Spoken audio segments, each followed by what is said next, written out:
pinagtitinginan po ako ng mga tao kasi po, ayan, meron nga po akong bulutong, gano'n, nahihiya po. Hindi ko alam kung lalabas po ba ako or dito na lang sa loob ng bahay. Tsaka pa na lang.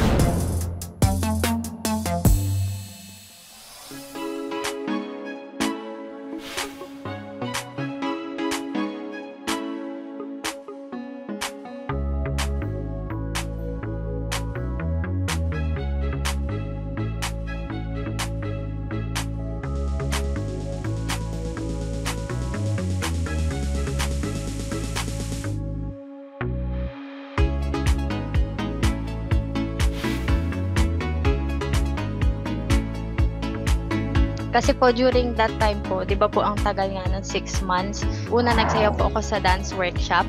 Then after po noon, may school year na, inakit po ako ng Ma'am Mecca ko na sumali sa dance sport.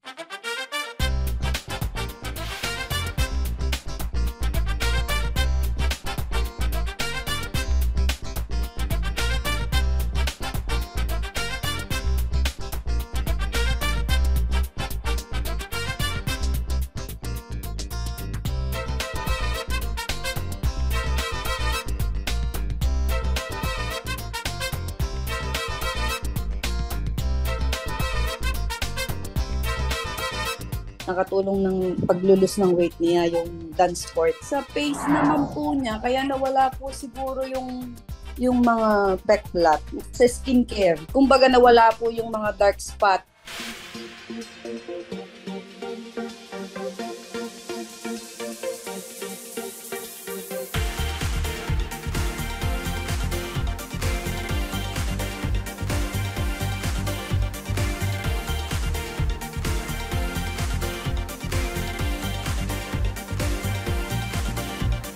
So kung maraming blood na nag-flow dun sa balat natin, mas maraming oxygen at mas maraming nutrients na ibibigay ito sa balat natin. At the same time, kapag nagpapawis tayo, we also eliminate the toxins from our skin. Kung ang basihan natin dun sa glow up is just exercise by itself, kulang yon. Kailangan ng mga ibang procedures, usually for the scars also, kung siya ay nag-form ng scars.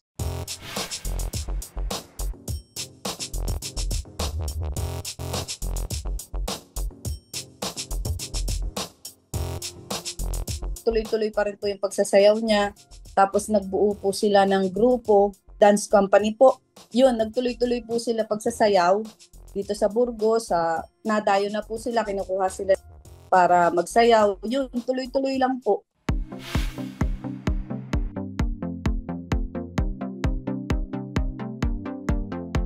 Nung una po talaga medyo nahihiya nga po ako. Pero nung nabasa ko po yung caption, gusto niya magbigay ng inspirasyon para pong medyo gumaan yung loob ko na mas madami akong mai-inspire na people. Okay po ako doon. Naging masaya po talaga.